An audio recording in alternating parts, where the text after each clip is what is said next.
নমস্কার বন্ধুরা, এক্সপ্লোরার কাপেলের আরেকটি নতুন ভিডিওয়ে আপনাদের সকলকে স্বাগতম।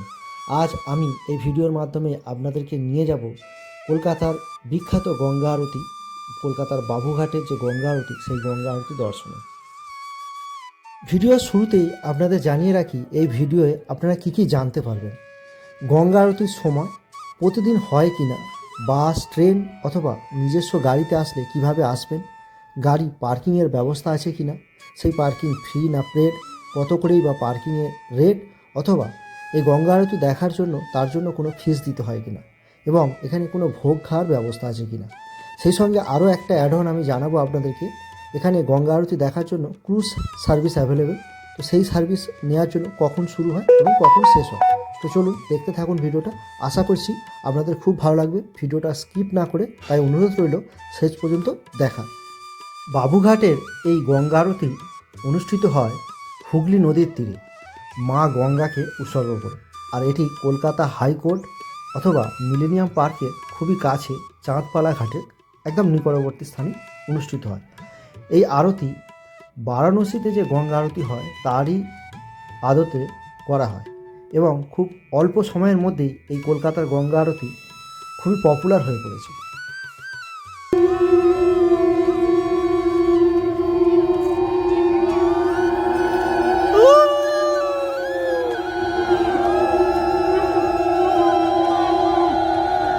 চলুন জেনে নিই বাবুঘাটের গঙ্গা আরতির সময়। এই গঙ্গা আরতি প্রতিদিনই হয় সন্ধ্যাবেলায়, ঠিক সূর্যাস্তর পরে, সাধারণত সন্ধ্যা 6টা থেকে 7টার মধ্যে। তবে একটা কথা বলে রাখি, আমরা গিয়েছিলাম শীতকাল, তো এটা শুরু হয়েছিল 5টা 45 নাগাদ। তো শীত গ্রীষ্ম অনুসারে টাইমটা একটু এদিক ওদিক হতে পারে।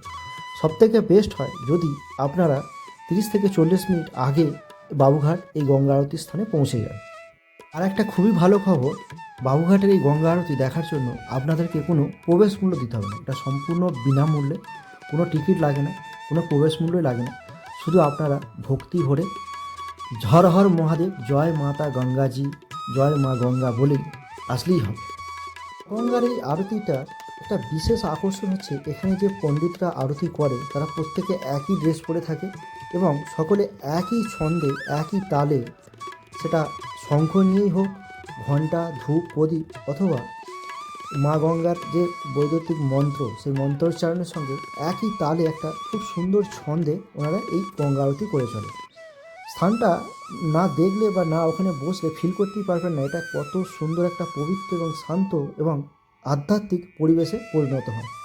আরতির শেষে এখানে চন্দ্রমিত্র দেওয়া হয়, মাথায় তিলক কাটা হয়। আপনারা যে যার সামর্থ্য মতো এখানে চাইলে আপনারা দক্ষিণা দিতে পারেন। এখানে ডোনেশন করার জন্য ডোনেশন বক্স আছে, আপনারা চাইলে এখানে ডোনেশন করতে পারেন। এটা সম্পূর্ণ আপনার নিজস্ব ব্যাপার। তবে আমি রিকোয়েস্ট করব, এই এত সুন্দর একটা জিনিসকে ধরে রাখার জন্য আপনারা যার যেমন সামর্থ্য সেইভাবে এখানে ডোনেট করুন, বা এখানে দক্ষিণা দিয়ে মা গঙ্গার যে এই আরতি আরও যাতে বড় করে নিয়ে যাওয়া যায় সেইভাবে ওনাদেরকে উৎসাহিত করুন। গঙ্গা আরতি দর্শন করার জন্য শুধুমাত্র যে ওয়েস্ট বেঙ্গল বা কলকাতাবাসীর মানুষরাই এখানে যায় তা নয়, আজকে দেশ বিদেশ থেকেও অনেক মানুষ কলকাতার এই গঙ্গা আরতি দর্শন করতে আসেন। আর এই কলকাতার গঙ্গা আরতি বারাণসীতে যে গঙ্গা আরতি হয় তারই অনুপ্রেরণায় তৈরি করা হয়েছে। এখন এটি একটি পর্যটন কেন্দ্র হিসাবে আপনারা ধরতে পারেন। সেই সঙ্গে এটা একটা খুব সুন্দর দর্শনীয় স্থান, যেখানে প্রত্যেক দিন বিকেলবেলা বহু মানুষ এখানে আসেন এবং তারা এই গঙ্গা আরতি উপভোগ করেন।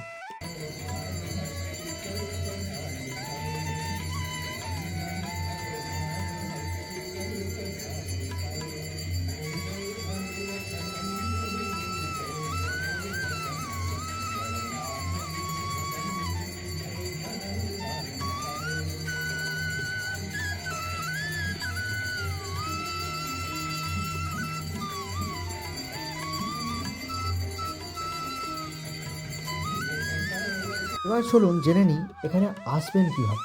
যদি আপনারা বাসে করে আসেন তাহলে বাবুঘাট অথবা এসপ্ল্যানেড অথবা মহাকরণগামী যে কোনো বাসে চেপে পড়বেন। যেমনটা ধরুন 2, 3A, 12 অথবা 34/1, 39, 215 ইত্যাদি অনেক বাস বিভিন্ন জায়গা থেকে, কলকাতার বিভিন্ন জায়গা থেকে আছে। হাওড়া থেকে হতে পারে, শিয়ালদা থেকে হতে পারে, ধর্মতলা, বিভিন্ন জায়গা থেকে আছে। আপনারা নামবেন কোথায়? বাবুঘাট এসপ্ল্যানেড অথবা মহাকরণ। আর ওখান থেকে মাত্র 5 থেকে 10 মিনিটের হাঁটা পথ হলেই আপনারা পৌঁছে যাবেন হচ্ছে এই গঙ্গা আরতির দর্শনীয় স্থানে। অথবা আপনারা নামতে পারেন ইডেন গার্ডেন যে স্টেডিয়াম আছে তার 10 নম্বর গেট, অথবা 9, 8, 10 যে কোনো গেটের সামনে নামলেও হবে।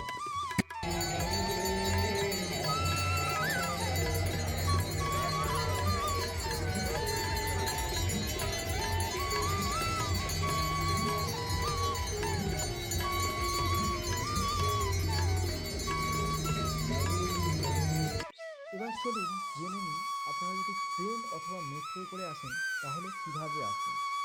মেট্রো স্টেশনের নিকটবর্তী মেট্রো স্টেশন যেটা বলতে বোঝায় এখানে, সেটা হচ্ছে এসপ্ল্যানেড মেট্রো অথবা মহাকরণ মেট্রো। এখানে নামলে এখান থেকে 10 থেকে 12 মিনিট হাঁটলেই আপনারা পৌঁছে যাবেন বাবুঘাটের এই গঙ্গা আরতিতে। অথবা আপনারা লোকাল ট্রেনেও আসতে পারেন। হাওড়া স্টেশন থেকে বাবুঘাটগামী অনেক ট্রেন পাওয়া যায়, অথবা ট্যাক্সি ধরেও আপনারা আসতে পারেন হাওড়া থেকে, সেটা 12 থেকে 20 মিনিট লাগবে।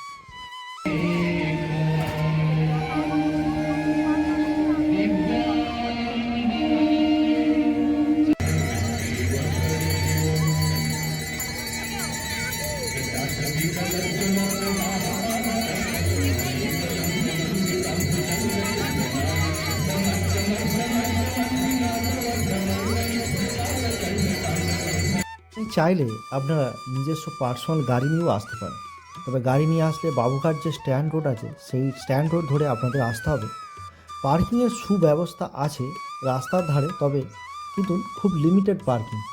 আর সন্ধ্যাবেলা যেহেতু এখানে এই এলাকাটায় খুব ভিড় হয়, তো পার্কিং পাওয়া অনেক সময় একটু প্রবলেম হয়ে যায়।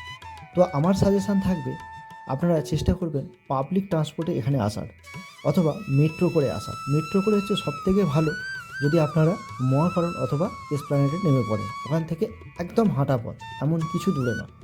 তো সেটা হবে বেস্ট হবে। তাতে কি হবে, আপনার গাড়ি পার্কিংয়েরও কোনো টেনশন থাকবে না।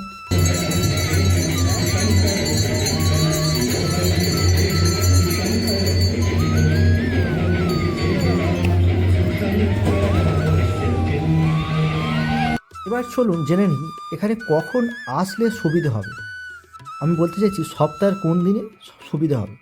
শনিবার রবিবার একটু বেশি ভিড় হয় এখানে, তো যদি আপনাদের হাতে সময় থাকে সপ্তাহের মাঝে আসবেন তাহলে একটু ভিড় কম হবে। এবং কোনো স্পেশাল ওকেশন উৎসবের দিনগুলো একটু এড়িয়ে যাবেন, কারণ এখানে প্রচণ্ড ভিড় হয়। তাহলে কি হবে, প্রচণ্ড মানুষের গ্যাদারিংয়ে হুড়োহুড়িতে আপনার কোনো বিপদও হতে পারে।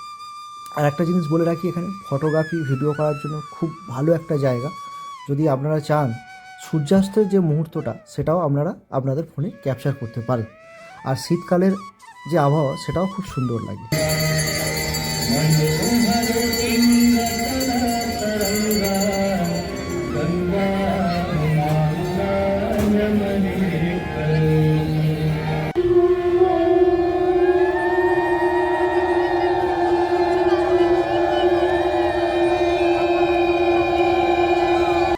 আমার তরফ থেকে কিছু অ্যাডভাইস দিয়ে রাখি, কারণ আমি যেটা লক্ষ্য করেছি আরতির শেষে ওই আরতির তাপ নেওয়ার জন্য প্রচুর মানুষ প্রচণ্ড হুড়োহুড়ি করে।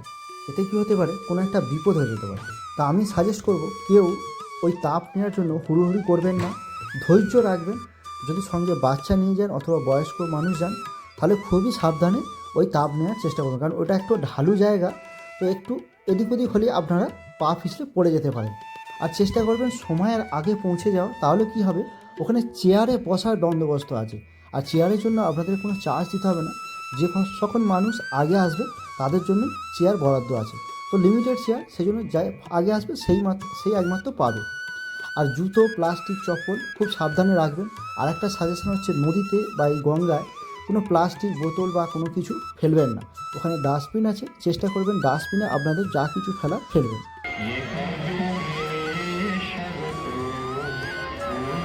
গঙ্গা আরতি দেখার জন্য যে জাহাজের ব্যবস্থা আছে সেটা হচ্ছে একটা দোতলা জাহাজ, যেটার মধ্যে হালকা কিছু নাস্তার ব্যবস্থা থাকে, জল থাকে, চা, কফি, মশলা, মুড়ি এই সমস্ত কিছু থাকে।